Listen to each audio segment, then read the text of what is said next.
మాజీ మంత్రి కేటీఆర్ పై ఎఫ్ఐఆర్ నమోదుకు రంగం సిద్ధమైంది.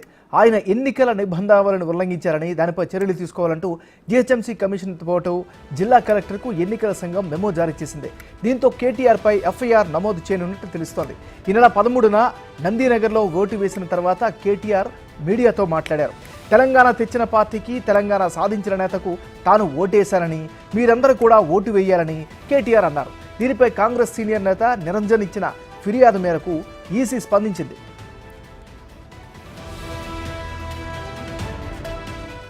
అసలు ఆ రోజు కేటీఆర్ ఏమన్నారో ఇప్పుడు ఒకసారి చూద్దాం. నేను తెలంగాణ తెచ్చిన పార్టీకి, తెలంగాణ తెచ్చిన నాయకుడికి నేను ఓటేశాను. మీరు కూడా ఓటేయాలని విజ్ఞప్తి. Thank you.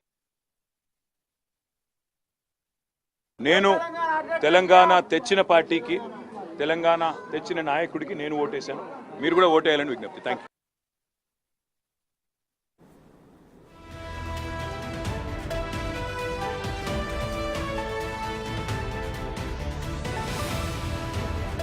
వీటిలో మనం బ్రేకింగ్ న్యూస్ చూస్తున్నాం. మాజీ మంత్రి కేటీఆర్ పై ఎఫ్ఐఆర్ నమోదుకు రంగం సిద్ధమైంది. ఆయన ఎన్నికల నిబంధనావళి ఉల్లంఘించారని, దానిపై చర్యలు తీసుకోవాలంటూ జీహెచ్ఎంసీ కమిషన్తో పాటు జిల్లా కలెక్టర్కు ఎన్నికల సంఘం మెమో జారీ చేసింది. దీంతో కేటీఆర్ పై ఎఫ్ఐఆర్ నమోదు చేయనున్నట్లు తెలుస్తోంది. ఈ నెల 13న నందీనగర్లో ఓటు వేసిన తర్వాత కేటీఆర్ మీడియాతో మాట్లాడారు. తెలంగాణ తెచ్చిన పార్టీకి, తెలంగాణ సాధించిన నేతకు తాను ఓటు వేశానని, మీరందరూ కూడా ఓటు వేయాలని కేటీఆర్ అన్నారు. దీనిపై కాంగ్రెస్ సీనియర్ నేత నిరంజన్ ఇచ్చిన ఫిర్యాదు మేరకు ఈసీ స్పందించింది. ఇక ఇదే అంశానికి సంబంధించి మరింత లేటెస్ట్ అప్డేట్స్ని మా డిప్యూటీ బ్యూరో చీఫ్ సాదిక్ అందిస్తారు. సాదిక్.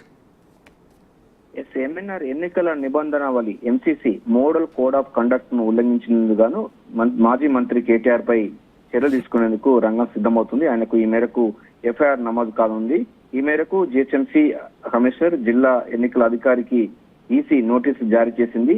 ఈ నెల 13వ తారీఖు రోజు, ఓట్ల రోజు, నందీనగర్ లో ఓటు వేసిన తర్వాత కేటీఆర్ మాట్లాడుతూ తెలంగాణ తెచ్చిన పార్టీకి, తెలంగాణ సాధించిన నేతకు ఓటు వేశాను, మీరందరూ కూడా ఓటు వేయాలని ఆయన మాట్లాడడం అన్నది ఎన్నికల నిబంధనలకి ఉల్లంఘించడమే అవుతుందని G Niranjan, Congress party senior vice president ఉన్నాడు, ఆయన ఏఐసిసి మెంబర్ గా ఉన్నారు. ఆయన ఇచ్చిన ఫిర్యాదు మేరకు ఈసీ పూర్తి స్థాయిలో ఎంక్వైరీ చేసిన తర్వాత ఫుటేజ్, అదేవిధంగా వీడియో క్లిప్ చూసిన తర్వాత ఆయనపై చర్య తీసుకోవాలని సంబంధిత జిహెచ్ఎంసీ కమిషనర్ కి అయితే మేము జారీ చేయడం జరిగింది. ఎవరైతే అంటే ఎన్నికల నిబంధన వాళ్ళు ప్రధానంగా ఎన్నికల ప్రచారంలో కానీ, లేకపోతే ఓటు ఎవరికి వేసాము అన్న విషయాన్ని ఎవరు కూడా చెప్పకూడదు ఓటరు. సో కానీ దానికి విరుద్ధంగా కేటీఆర్ మాట్లాడడం, తాను తెలంగాణ తెచ్చిన పార్టీకి ఓటు వేశానని, అదేవిధంగా తెలంగాణ సాధించిన వ్యక్తికి మీరు కూడా ఓటు వేయాలని వ్యాఖ్యానించడం, ఇది పూర్తిగా ఎన్నికల నిబంధనలకు వస్తుంది. ఆయన ఓటు చెల్లదు. ఇప్పుడు ఏమన్నా దీంట్లో ప్రధానమైన అంశం చూసినట్లయితే ఎఫ్ఐఆర్ తో కాదు, ఆయన ఓటు చెల్లదు. దానికి సంబంధించిన అంశం పైన కూడా కసరత్తు ముమ్మరం చేయబోతుంది ఈసీ.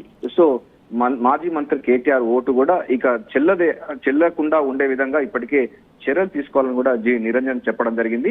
సో నిరంజన్ చెప్పినటువంటి అంశాలు, అదేవిధంగా ఫుటేజ్, ఇవన్నీ చూసినట్టయితే అనేక నిబంధనలకి పూర్తిగా విరుద్ధంగా చేశాడు కనుక ఆయన ఓటు చెల్లకుండా ఆయన ఓటును డిలీట్ చేసే అవకాశం అయితే కనబడుతుంది. ఎఫ్ఐఆర్ నమోదు చేసిన తర్వాత, పూర్తి స్థాయిలో ఎంక్వైరీ చేసిన తర్వాత ఆయన ఓటు చెల్లకుండా ఉండే విధంగా అయితే ఎన్నికల సంఘం చర్యలు తీసుకునే అవకాశం అయితే మనకు కనబడుతుంది. ఆయనకు ఎఫ్ఐఆర్ నమోదు రావడానికి రంగం సిద్ధమవుతుంది. ఆయన ఆయన వేసిన ఓటు కూడా డిలీట్ చేసే అవకాశం అయితే కనబడుతుంది. ఇది రాష్ట్ర చరిత్రలో ప్రథమం అని చెప్పవచ్చు. ఎందుకంటే ఎన్నికల సంబంధించినటువంటి నిబంధనలు ఉల్లంఘించినట్టు గాను